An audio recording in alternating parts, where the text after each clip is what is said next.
हाँ, स्वागत है इस विशेष चर्चा में। आज हम भगवान विष्णु के दशावतारों में से एक बहुत ही महत्वपूर्ण और नाटकीय कथा की गहराइयों में उतर रहे हैं। उनके 5वें अवतार वामन अवतार की कहानी। जी बिल्कुल, वामन अवतार। हमारे पास जो जानकारी है वो मुख्य रूप से वामन अवतार विष्णु के 3 पग नाम के लेख से ली गई है। ये लेख इस प्राचीन कहानी के अलग अलग पहलुओं को दिखाता है। हाँ, और ये काफी विस्तार से बताता भी है। तो आज हमारा लक्ष्य है इस कथा के ताने बाने को खोलना।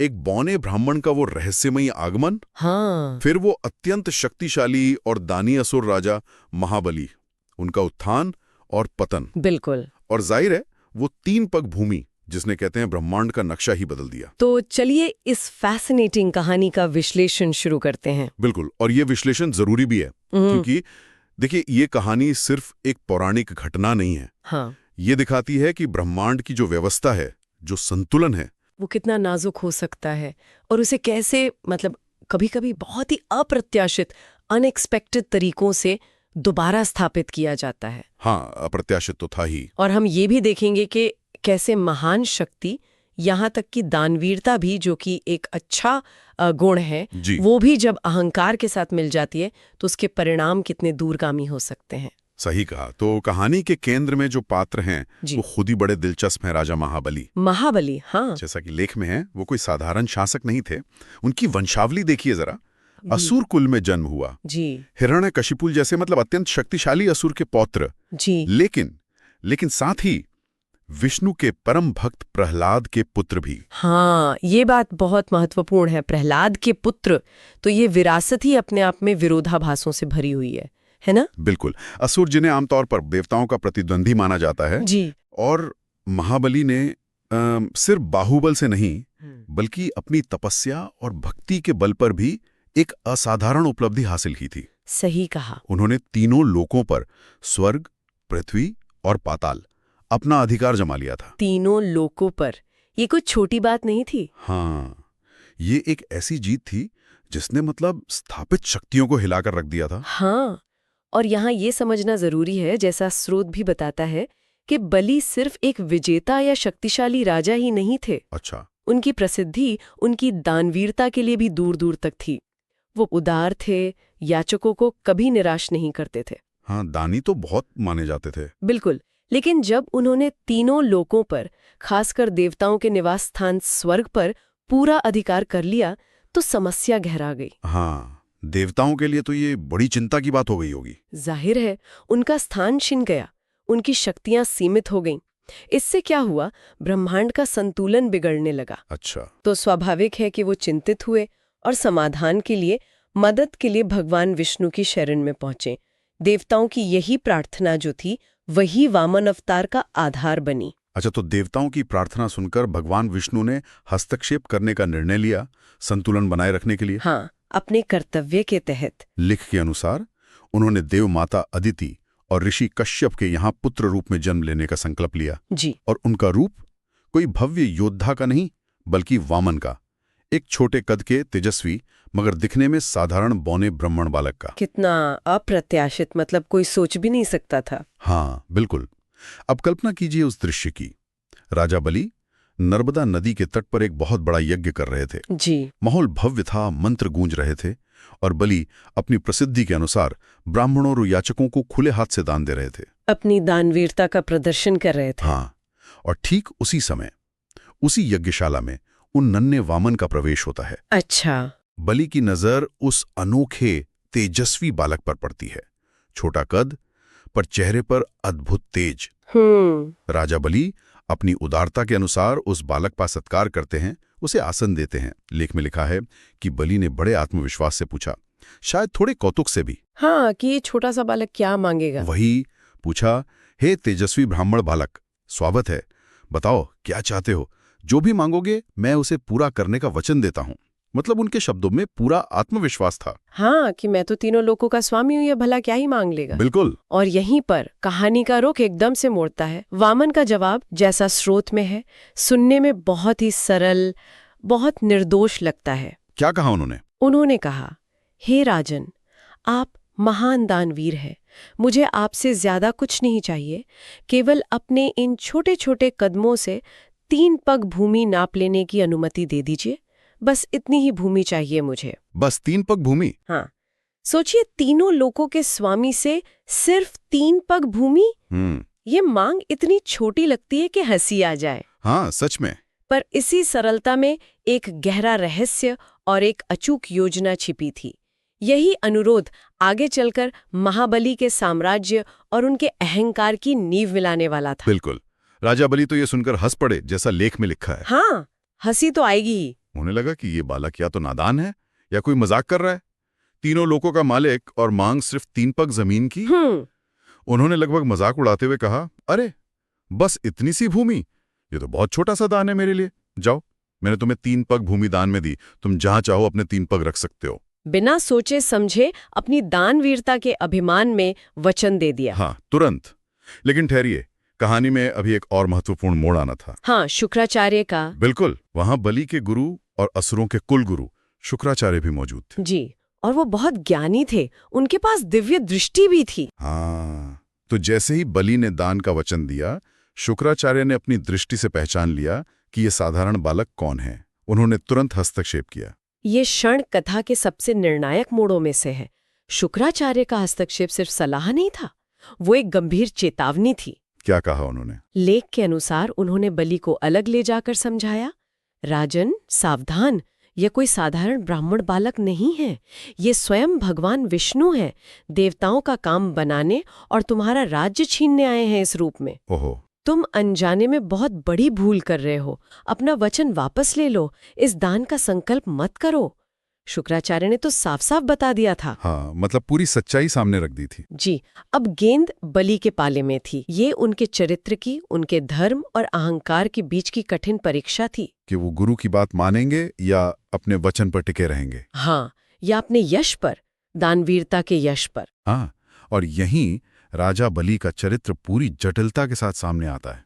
स्रोत इस क्षण को बहुत महत्वपूर्ण बताता है। बिल्कुल। गुरु की साफ चेतावनी के बावजूद बलि अपने वचन से पीछे हटने को तैयार नहीं हुए। नहीं हटे वो। उन्होंने दृढ़ता से और शायद थोड़े अभिमान से भी उत्तर दिया, गुरुदेव, आप सत्य कह रहे होंगे, पर मैं राजा बलि हूं, भक्त प्रहलाद का वंशज।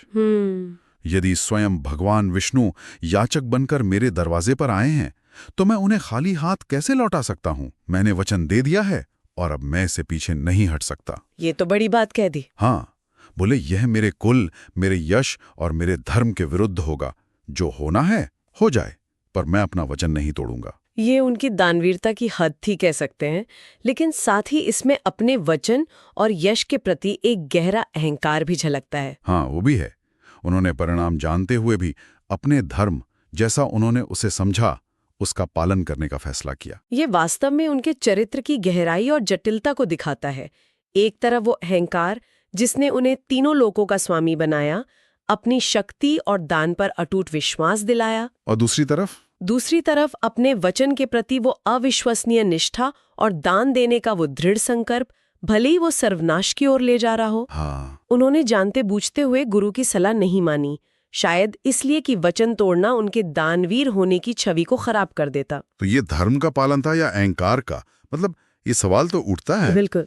स्रोत हमें इसी पर सोचने के लिए मजबूर करता है। और फिर वो अविश्वसनीय क्षण आता है, जिसका वर्णन पढ़ते हुए भी रोमांच आता है। हाँ, जब वामन रूप बदलते हैं। हाँ, जैसे ही बलि ने हाथ में जल लेकर दान देने का संकल्प पूरा किया, शुक्राचार्य के मना करने के बावजूद भगवान वामन ने अपना विराट रूप धारण कर लिया। विराट रूप। वो नन्हा बौना ब्राह्मण बालक अचानक आकार में बढ़ने लगा। एक पल में ही उनका शरीर इतना विशाल हो गया कि वो आकाश, पाताल, दिशाओं सब में फैल गया। कल्पना करना भी मुश्किल है। लेख में इस विराट रूप का बड़ा अद्भुत वर्णन है। उनका शरीर अनंत ब्रह्मांड जैसा फैल गया। सूर्य और चंद्रमा जैसे उनकी आंखें हों, तारे उनके गहने हों। अद्भुत। और फिर उन्होंने अपने पग बढ़ाने शुरू किए, पहले ही पग में। हाँ, देखते देखते पूरी पृथ्वी नाप ली। पहाड़, नदियां, सागर सब उनके एक कदम में आ गए। एक पग में पूरी पृथ्वी। हाँ, और दूसरे पग में उन्होंने ऊपर की ओर कदम बढ़ाया और पूरा स्वर्गलोक, अंतरिक्ष, नक्षत्र मंडल सब कुछ नाप लिया। यानी पृथ्वी और स्वर्ग दोनों चले गए। 2 पग में ही सब खत्म। यहाँ जो बात सबसे ज्यादा चौंकाती है वो ये है कि सिर्फ 2 पगों में ही बलि का सारा राज्य, पृथ्वी और स्वर्ग भगवान विष्णु के अधिकार में आ गया। हाँ, जिस साम्राज्य को इतनी मेहनत से जीता था। बिल्कुल, वो पलक झपकते ही चला गया। अब भगवान विष्णु उसी विराट रूप में, लेकिन शांत स्वर में बलि से पूछते हैं, राजन, तुमने मुझे 3 पग भूमि देने का वचन दिया था। हाँ। मैंने अपने 2 पगों में पृथ्वी और स्वर्ग लोक नाप लिए हैं। अब बताओ मैं अपना तीसरा पग कहाँ रखूं? अब तो कोई जगह ही नहीं बची थी। कोई जगह ही नहीं बची थी। बलि के सामने एक अजीब और बहुत मुश्किल स्थिति आ गई थी। वचन अधूरा था और वचन पूरा करने के लिए उनके पास अब कोई स्थान ही नहीं था। सब कुछ सचमुच जा चुका था। ऐसी स्थिति में तो कोई भी इंसान गुस्सा हो सकता है, हताश हो सकता है। हाँ, बिल्कुल। लेकिन राजा बलि ने यहाँ अपने चरित्र का एक और पहलू दिखाया।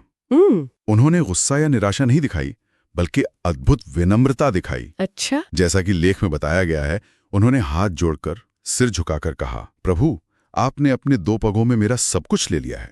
मेरे पास अब आपको देने के लिए न कोई भूमि बची है, न कोई संपत्ति। मेरे अधिकार में आप केवल मेरा ये शरीर ही है। ओहो। कृपा करके अपना तीसरा और अंतिम पग आप मेरे सिर पर रख दीजिए और अपना वचन पूरा कीजिए। ये सिर्फ जमीन या राज्य का दान नहीं था, ये तो उससे कहीं बढ़कर था। हाँ। ये बलि का पूर्ण आत्मसमर्पण था। ये उनके स्व का, उनके अहंकार का, उनके अस्तित्व का पूरा विसर्जन था। सही बात है। उन्होंने सचमुच अपना सब कुछ, अपना मान, अपना राज्य और आखिर में अपना शरीर और जीवन भी भगवान को समर्पित कर दिया। और इस समर्पण को देखकर भगवान विष्णु प्रसन्न हुए होंगे। अत्यंत प्रसन्न हुए। इस समर्पण, इस निस्वार्थ दान, भले उसकी शुरुआत अहंकार वाले वचन से हुई हो, और अपने वचन के प्रति इस अटूट निष्ठा को देखकर भगवान बहुत प्रसन्न हुए। बलि की परीक्षा अब पूरी हो चुकी थी। बिल्कुल। तो भगवान वामन ने अपना तीसरा पग बलि के सिर पर रखा, लेकिन ये कोई सजा या अपमान नहीं था, जैसा लग सकता है। नहीं, बिल्कुल नहीं। लेख के अनुसार ये एक तरह से दीक्षा थी। बलि के अहंकार को खत्म करके उसे शुद्ध करने का काम था। जी। भगवान ने प्रसन्न होकर कहा, हे बलि, तुम्हारी दानवीरता, तुम्हारी सत्यनिष्ठा और तुम्हारे समर्पण ने मुझे प्रसन्न किया है। तुमने अपना सर्वस्व मुझे दे दिया, अपने वचन की लाज रखी। तुम वास्तव में धर्मात्मा हो। इसके बाद भगवान ने बलि को नष्ट नहीं किया, बल्कि उन्हें एक अनोखा वरदान दिया। क्या वरदान दिया? उन्होंने बलि को पाताल लोक का हमेशा के लिए राजा बना दिया। अच्छा, पाताल लोक का राजा। हाँ, और साथ ही ये वचन भी दिया कि वे स्वयं हमेशा उनके द्वारपाल बनकर पाताल लोक में रहेंगे और उनकी रक्षा करेंगे। ये बिंदु बहुत महत्वपूर्ण है। असुर होने के बावजूद और तीनों लोकों पर अधिकार करने जैसा काम करने के बावजूद बलि का पूरा विनाश नहीं हुआ। हाँ, ये बात ध्यान देने वाली है। उनके जो महान गुण थे, खासकर उनकी दानवीरता और वचनबद्धता, और शायद उनके पूर्वज प्रहलाद की भक्ति का पुण्य भी, उनका सम्मान किया गया। हाँ। उन्हें पाताल लोक का स्वामित्व मिला, जो अपने आप में एक विशाल साम्राज्य है। ये दिखाता है कि कर्म का सिद्धांत कितना सूक्ष्म है। सही है। भगवान सिर्फ पद या कुल नहीं देखते, बल्कि व्यक्ति के चरित्र की गहराई, उसके गुणों और उसके समर्पण के भाव को भी महत्व देते हैं। बलि का पतन अहंकार से हुआ, लेकिन उनका उद्धार उनके समर्पण और वचन पालन के कारण हुआ। तो इस पूरी अद्भुत और कई परतों वाली कहानी का सार क्या है? हम इससे क्या मुख्य सीख ले सकते हैं? हाँ, ये महत्वपूर्ण सवाल है। जैसा कि हमारे स्रोत में भी साफ तौर पर कहा गया है, अहंकार चाहे कितना भी बड़ा क्यों ना हो, हाँ, चाहे वो शक्ति का हो, ज्ञान का हो या दान का ही क्यों ना हो, परमात्मा की विराटता के सामने वो टिक नहीं सकता। बिल्कुल सही। बलि की अपार शक्ति, उनका विशाल राज्य, उनकी दानवीरता का यश, सब कुछ आखिरकार उनके अहंकार के कारण ही दांव पर लग गया और उन्हें गंवाना पड़ा। निश्चित रूप से अहंकार का विनाश इसका एक प्रमुख संदेश है। लेकिन इसके साथ ही ये कहानी सच्चे दान के असली मतलब को भी उजागर करती है। अच्छा, वो कैसे? दान सिर्फ भौतिक चीजों का नहीं होता, बल्कि अपने अहंकार, अपने मैंपन के त्याग का भी होता है। बलि का जो आखिरी काम था, अपना सिर अर्पित करना, वो भौतिक दान से कहीं ऊंचा था। हाँ, ये तो है। वो अहंकार पर विनम्रता की चुड़ाट जीत का प्रतीक था। ये कहानी हमें वचन पालन, जिसे हम धर्म कह सकते हैं, उसके महत्व की भी शिक्षा देती है। सही बात है। बलि ने परिणाम जानते हुए भी वचन निभाया। जी, और अगर हम इसे और बड़े स्तर पर देखें, तो ये सृष्टि में संतुलन बनाए रखने के सिद्धांत और कर्म के अटल नियम को दर्शाता है। कर्म का नियम। हाँ, कि हर कर्म का फल निश्चित है और सृष्टि की व्यवस्था बनाए रखने के लिए परमात्मा समय समय पर हस्तक्षेप करते हैं। तो ये थी भगवान विष्णु के 5वें अवतार, वामन अवतार की गहन कथा। कैसे परमात्मा एक छोटे अप्रत्याशित रूप में आए। हाँ, बौने ब्राह्मण के रूप में। कैसे उन्होंने सिर्फ 3 पगों में पूरे ब्रह्मांड को नाप लिया, और कैसे एक अत्यंत शक्तिशाली और दानवीर राजा के विशाल अहंकार को विनम्रता और समर्पण में बदल दिया। सचमुच एक अविश्वसनीय और सोचने लायक कहानी है। बिल्कुल अविश्वसनीय। और इस कहानी पर सोचते हुए एक विचार श्रोताओं के लिए छोड़ना चाहूंगी। हाँ, जरूर। हम राजा बलि जैसे जटिल पात्रों का मूल्यांकन कैसे करें, जिनमें एक तरफ महान गुण साफ दिखते हैं, जैसे दानवीरता, ईश्वर में आस्था, भले ही असुर थे, वचन के प्रति दृढ़ता। हाँ, ये सब गुण तो थे उनमें। तो दूसरी ओर उनमें तीनों लोकों पर राज करने की असीम महत्वाकांक्षा और उससे पैदा हुआ गहरा अहंकार भी था। हाँ, वो भी था। क्या ऐसे पात्रों को सिर्फ अच्छा या बुरा कहकर बांटा जा सकता है, या उनका सच्चा मूल्यांकन उनके गुणों और दोषों के इस जटिल मिश्रण को समझकर ही हो सकता है? ये तो बहुत ही दिलचस्प सवाल है। जी, ये एक ऐसा प्रश्न है जो इन प्राचीन कथाओं को आज भी प्रासंगिक और विचार करने लायक बनाए रखता है।